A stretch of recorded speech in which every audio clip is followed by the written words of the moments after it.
Ganpati Bappa Morya. Hello friends, welcome to Bhavna's creative space. आज की जो मेरी वीडियो है ये हमारे बप्पा की मूर्ति को मिट्टी से कैसे बनाए और बहुत ही आसान तरीके से, जैसे कि हम सब प्रोफेशनल्स नहीं होते हैं और हमको बहुत अच्छे से मूर्तियाँ बनानी तो नहीं आती हैं, तो कैसे आसान तरीके से एक ट्रिक करके हम मूर्ति बना सकते हैं और अपने त्यौहार को इको फ्रेंडली मना सकते हैं। यही मैं आपको अपने वीडियो में दिखाने वाली हूँ। स्टेप बाय स्टेप सारे जो है बप्पा को मैंने कैसे बनाया वो दिखाऊंगी। और जो मेरी गार्डन सॉइल होती है वो तो मैं यूज़ नहीं करती हूँ। मैं बप्पा को बनाने के लिए हमेशा पार्क से मिट्टी लेकर आती हूँ, मगर इस पर बारिश की वजह से मिट्टी नहीं ला पाई, तो मैंने जो चूल्हा बनाने के लिए मिट्टी रखी हुई थी उससे ही ये बप्पा की मूर्ति बनाई है। बप्पा की मूर्ति बनाने के लिए ये मैंने 2 डिस्पोजेबल ढक्कन लिए हैं जिनसे कान बनेगा, और ये जो बॉडी है वो मैंने ये बॉर्नवीटा के डिब्बे से बनाई है। हमारी हाइट का भी मेज़रमेंट रहता है और इस तरीके से दोनों तरफ मैंने इसमें चाकू से छेद कर लिया है जहाँ पर हम अपना बप्पा के कान को लगाएंगे। और ये हमारा एक कितनी बड़ी मूर्ति बनानी है, एक तो उसका भी इक्वल मेज़रमेंट हो जाता है। और ये मैंने कान बना लिए, दोनों कानों की अच्छे से शेप में आप कटिंग कर लेंगे और फिर उसके बाद इसमें हम लगा देंगे हमारे बप्पा के कान।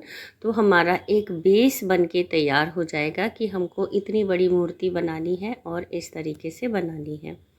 दूसरी बात ये होती है कि जो मूर्तियाँ बनाई जाती हैं, बड़ी बड़ी मूर्तियाँ जो होती हैं, उसमें भी बेस लगता है। एक वो जो गंगा किनारे की जो घास होती है, नाम मुझे उसका नहीं पता, वो डलता है और अखबार होता है।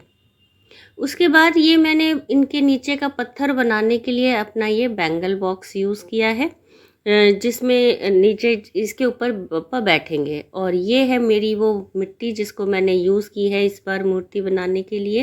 ये मेरा चूल्हा बनाया था मैंने पार्क की मिट्टी ला करके, इसमें तुड़ी मिक्स है यानी कि भूसा मिक्स है। इस वजह से मेरी ये मिट्टी बहुत ज़्यादा स्मूथ नहीं है, लेकिन बप्पा को बनाने के लिए मेरे को ये ठीक लगी। तो सबसे पहला जो स्टेप है अपने बप्पा की मूर्ति की मेकिंग का, उसमें हम उनके लिए ये सिंहासन बनाएंगे जिसके ऊपर वो बैठेंगे। तो यहाँ पे मैंने इस बैंगल बॉक्स के ऊपर इस मिट्टी को धीरे धीरे रख के एक मिट्टी का पूरा पत्थर टाइप बनाया है, जैसे कि बड़े से पत्थर के ऊपर हमारे बप्पा बैठे हैं, या फिर आप सिंहासन भी कह सकते हैं कि उसके ऊपर ये बैठे हैं। तो इस बैंगल बॉक्स के ऊपर मिट्टी की लेयर करके, कवरिंग करके इसको अच्छे से कवर कर देंगे और फिर हम इसके ऊपर हमारे बप्पा की मूर्ति बनानी स्टार्ट करेंगे। और ये देखिए, लग रहा है ना पूरा मिट्टी का पत्थर जैसा। और अब बारी आती है हमारे भगवान के बनाने की, और पहले एक रख के देख लेते हैं कि कैसा लगेगा और ये हमारा बेस इस पे अच्छे से आ रहा है कि नहीं। और इस तरीके से आप अभी से इतने अच्छे लग रहे हैं और अब हम जो हमारा डब्बा है इसके ऊपर मिट्टी लगाना स्टार्ट करेंगे। इसको अच्छे से ढक देंगे हम मिट्टी की कवरिंग से।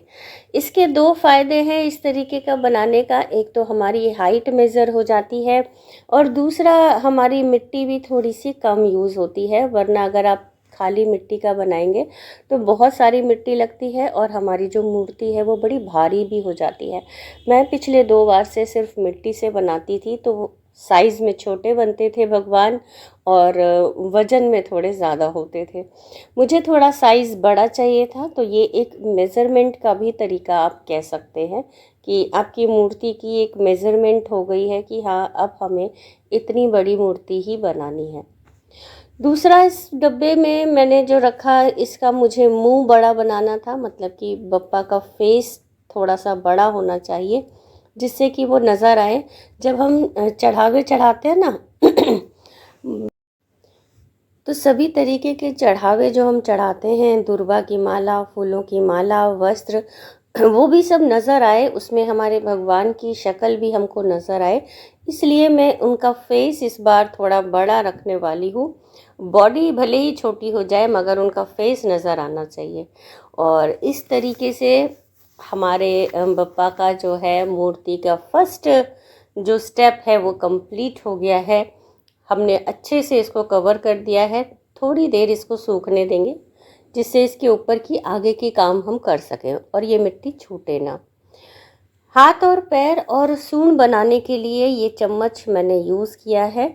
अपने इस चम्मच में तेल लगा करके जब हम किसी भी इसमें एक ढांचे की तरह तेल लगा लेते हैं ना तो ये आराम से छूट जाता है।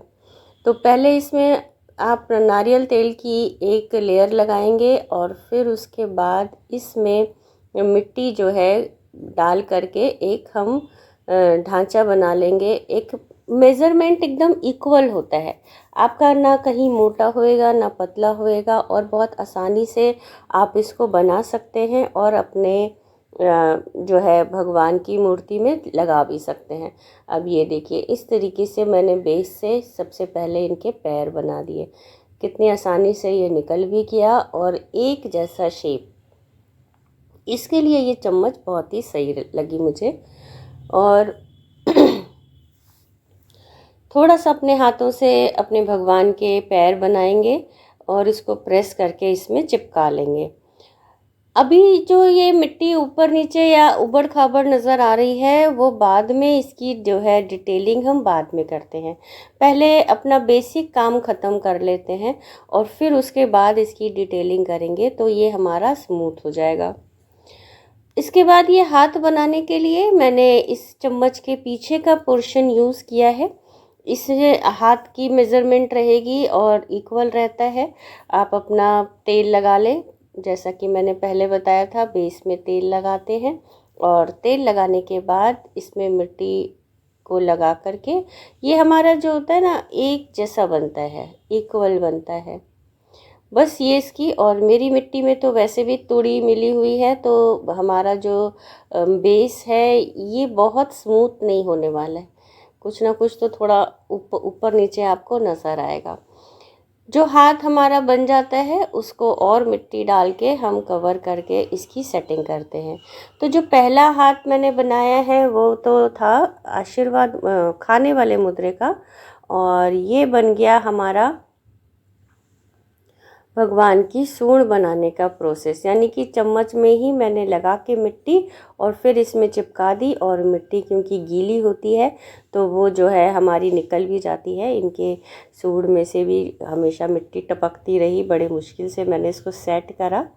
तो इसको सेट करना पड़ता है थोड़ा, मतलब हमारा एक बेस बन गया चम्मच से कि इतनी मिट्टी हमको चाहिए।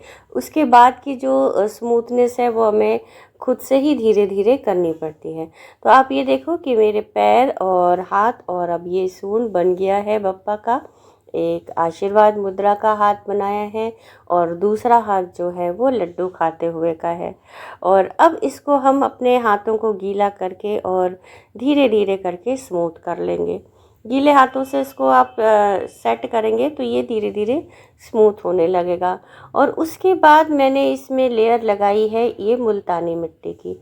गांव में मैंने देखा है, गांव में ना जब चूल्हा बनाते थे, अब तो गांव में भी कच्चे घर नहीं रहे, लेकिन पहले जब कच्चे घर थे, हम जब छोटे थे तो वो मट्टी के मटके के अंदर जो है मिट्टी होती थी हमेशा भीगी हुई और उसको कपड़े डाल के कपड़े से वो दीवारें और फ्लोर और चूल्हा सब लीपते थे तो बहुत ही इक्वल हो जाता था और बहुत ही सुंदर लगता था।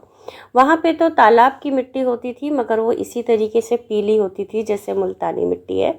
तो वही चीज़ याद करके मैंने अपने बप्पा के ऊपर की जो लेयर है वो मुल्तानी मिट्टी से लगाई है, जिससे कि एक तो इनका कलर नज़र आए, ये ब्लैक के बदले थोड़े से वाइट हो जाए और इसमें थोड़ी सी स्मूथनेस आ जाए।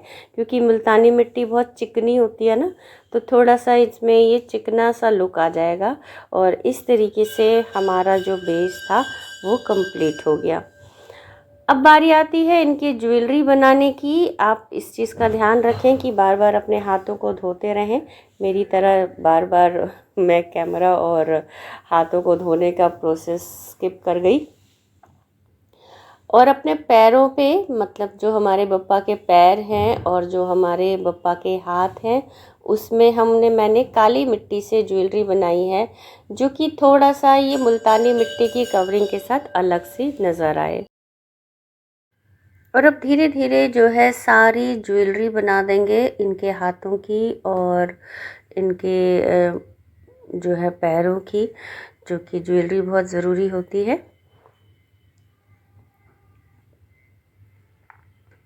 ये मैंने आराम आराम से इनकी ज्वेलरी बना दी है और माला भी लगा दिया है। और अपने इनके हाथों में 2 जगह मैंने ज्वेलरी बनाई है, एक ऊपर की साइड में और एक नीचे की साइड में। अब बारी आती है आँख बनाने की। तो आँख बनाने के लिए मैंने ये पेंटिंग ब्रश का वो लिया है बेस, जिससे ये थोड़ी सी मोटी सी आँखें बने। और जो अंदर की काली मिट्टी है ना, वो नज़र आ रही है बिल्कुल काजल की तरह। और इस तरीके से मैंने आँखें बनाई हैं। गीली मिट्टी में जब थोड़ा सा दबा करके ब्रश और आँखों के शेप को लिया है ना, तो वो आराम से बन भी गई और देखने में मुझे तो बहुत खूबसूरत लग रही है।